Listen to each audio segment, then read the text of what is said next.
A Ilíada e a Odisseia, mesmo depois de milênios, parece que foram escritas ontem, não é? Elas são simplesmente a base de toda a literatura ocidental. E por muito tempo a gente atribuiu essas duas obras a uma figura quase mítica, Homero. Pois é, vamos mergulhar nisso, porque por trás daquela imagem clássica do poeta cego, do gênio solitário, se esconde um dos maiores quebra-cabeças da história da literatura. Será que esses poemas gigantescos saíram mesmo da cabeça de uma pessoa só? Ou a história é bem mais complicada? Bom, aqui está o nosso roteiro para investigar um dos debates mais quentes e antigos da literatura. Uma verdadeira batalha de ideias que, olha, já dura mais de um século e meio. Para começar, vamos falar daquela imagem que todo mundo conhece, a que a gente aprende na escola, a de Homero, o grande poeta, talvez cego, o gênio que sentou e escreveu sozinho essas duas obras que basicamente fundaram a cultura ocidental. A visão tradicional era essa, bem direta. Os poemas que a gente lê hoje saíram praticamente prontos da mente de um único autor. Uma criação coesa, genial, sem remendos.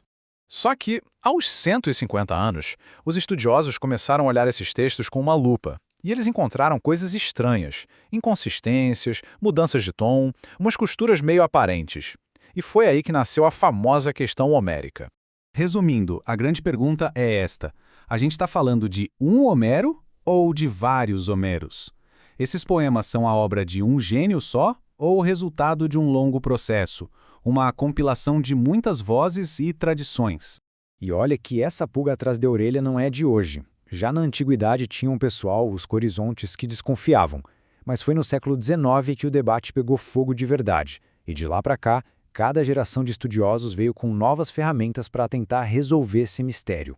E essa discussão acabou rachando o mundo acadêmico em dois grandes times. Pensa neles como duas equipes de detetives. Eles têm as mesmas pistas, os textos, mas chegam a conclusões completamente opostas. É aqui que a briga fica boa. De um lado, o time dos unitários. Para eles, foi um gênio só para cada poema e ponto final. A obra é uma unidade perfeita. Do outro lado, o time dos analíticos. Eles dizem, calma lá, isso aí é uma montagem, uma colagem de várias canções e poemas antigos. E foi na Odisseia que os analíticos encontraram a sua, digamos, mina de ouro de evidências. Para eles, a estrutura do poema entrega a sua origem fragmentada. A ideia é que a Odisseia se parece como uma grande colcha de retalhos.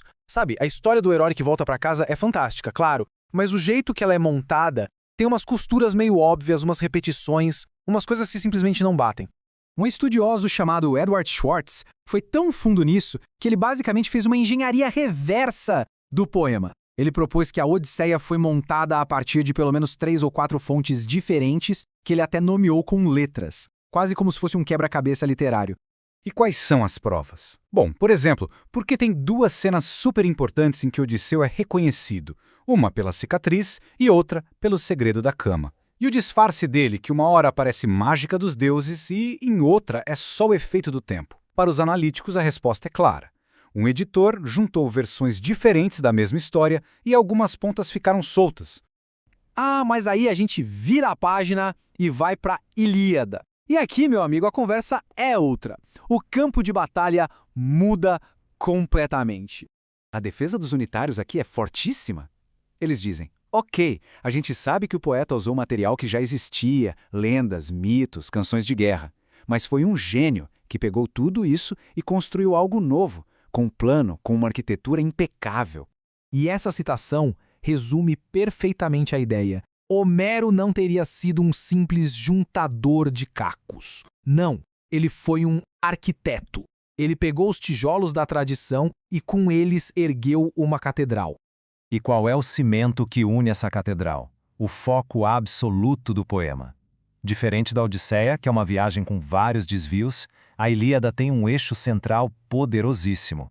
A ira de Aquiles, a Mênis. Tudo, absolutamente tudo na história, gira em torno dessa fúria, amarrando a narrativa do começo ao fim de um jeito genial. Certo. Depois de toda essa briga de gigantes que já dura séculos, a gente fica se perguntando, e daí? Por que isso importa tanto hoje em dia? Porque no fim das contas, a pergunta evoluiu. Não é mais só quem escreveu. A pergunta realmente fascinante é como essas obras-primas nasceram. É quase como ter a chance de espiar por cima do ombro do poeta ou dos poetas no exato momento da criação. E essa frase aqui, para mim, diz tudo. Ao investigar a origem desses poemas, a gente está, na verdade, investigando a origem de toda a poesia, tentando entender como uma grande história é forjada, misturando a tradição de um povo com a faísca e um gênio. E é essa pergunta que fica no ar, e ela vale para muito além de Homero. A arte é um relâmpago, aquele momento de inspiração única e genial, ou ela é mais como um rio que vai crescendo, alimentado por várias fontes ao longo de gerações?